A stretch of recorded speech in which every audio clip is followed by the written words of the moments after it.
ನಾನು D K Shivakumar ಅಭಿಮಾನಿ. ಕಾಂಗ್ರೆಸ್ ಸರ್ಕಾರ ಬಂದಾಗೆ ಮುಖ್ಯಮಂತ್ರಿ ಡಿ ಕೆ ಶಿವಕುಮಾರ್ ಕೊಡ್ತಾರೆ ಅಂತ ಅಂದ್ಕೊಂಡಿದ್ದೆ.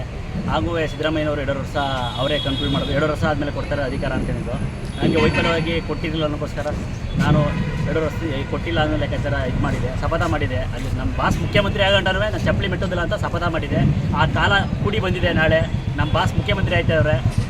ಮಧುರಮ್ಮನ ಆಶೀರ್ವಾದ ಇತ್ತು. ಆ ಮಧುರಮ್ಮನ ಬೇಡ್ಕೊಂಡಿದ್ದೆ ನಾನು, ಮಧುರಮ್ಮ ಮಾಡೇ ಮಾಡ್ತಾಳೆ ಅಂತ. ಆ ಮಧುರಮ್ಮ ನಾಳೆ ನನಗೆ ಕೃತಜ್ಞತೆ ಮಾಡ್ತಾಳೆ. ಆ ಮಧುರಮ್ಮಂಗೆ ಒಳ್ಳೆಯದಾಗಲಿ ಅಂತ ಕೈ ಮುಗಿದ್ದೀನಿ ಅಷ್ಟೇ.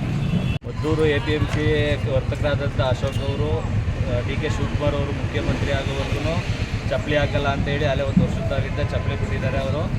ಅದೇನಪ್ಪ ಅಂತ ಅಂದರೆ ಅವ್ರಿಗೆ ಹುಚ್ಚು ಅಭಿಮಾನ ಜಾಸ್ತಿ. ಡಿ ಕೆ ಶಿವಕುಮಾರ್ ಅವರು ನಮಗೂ ಅಷ್ಟೇ ಮಂಡ್ಯ ಜಿಲ್ಲೆಯಲ್ಲಿ 7 ಕ್ಷೇತ್ರದಲ್ಲಿ 6 ಕ್ಷೇತ್ರದಲ್ಲಿ MLA ಆಗಿದ್ದಾರೆ ಅಂತ ಅಂದರೆ ಕಾಂಗ್ರೆಸ್ ಇದರಿಂದ ನಮ್ಮ ಒಕ್ಕಲಿಗರು ಲೀಡ್ರ್ ಆಗೋದಂಥ ಡಿ ಕೆ ಶಿವಕುಮಾರ್ ಅವರು ಒಂದು ಮುಖ್ಯಮಂತ್ರಿ ಆಗಲಿ ಅಂತಲೇ 7 ಕ್ಷೇತ್ರದಲ್ಲಿ 6 ಕ್ಷೇತ್ರನೂ ಡಿ ಕೆ ಶಿವಕುಮಾರ್ ಮುಖ್ಯಮಂತ್ರಿ ಇದ್ದ ತಕ್ಷಣವೇ ಎಲ್ಲ ನಮ್ಮ ಒಕ್ಕಲಿಗರು ಬಾಂಧವರು ವೋಟ್ ಹಾಕಿ ಗೆಲ್ಲಿಸಿದ್ರು. ಆದರೆ ರಾಜಕೀಯ ವೈಪರೀತ್ಯದಿಂದಾಗಿ ಅವ್ರಿಗೆ 2 ವರ್ಷ ಆದಮೇಲೆ ಕೊಡ್ತೀನಿ ಅಂತಂದರೆ 2 ವರ್ಷ ಆದಮೇಲೂ ಅವರು ಮುಖ್ಯಮಂತ್ರಿ ಸ್ಥಾನ ಕೊಡದೇ ಇರೋದ್ರಿಂದ ನಮ್ಮ ಅಶೋಕ್ ಅವರು ಅದನ್ನು ಬೇಜಾರು ಮಾಡ್ಕೊಂಡಿದ್ದು ನಮ್ಮ ಆರಾಧ್ಯ ದೈವ ಆದಂಥ ಡಿ ಕೆ ಶಿವಕುಮಾರ್ ಅವ್ರಿಗೆ ಮುಖ್ಯಮಂತ್ರಿ ಸ್ಥಾನ ಕೊಟ್ಟಿಲ್ವಲ್ಲ ಅನ್ನೋ ಕಾರಣದಿಂದ ಅವರು ಚಪ್ಪಲಿ ಹಾಕದೆ ಬಿಟ್ಟಿದ್ರು.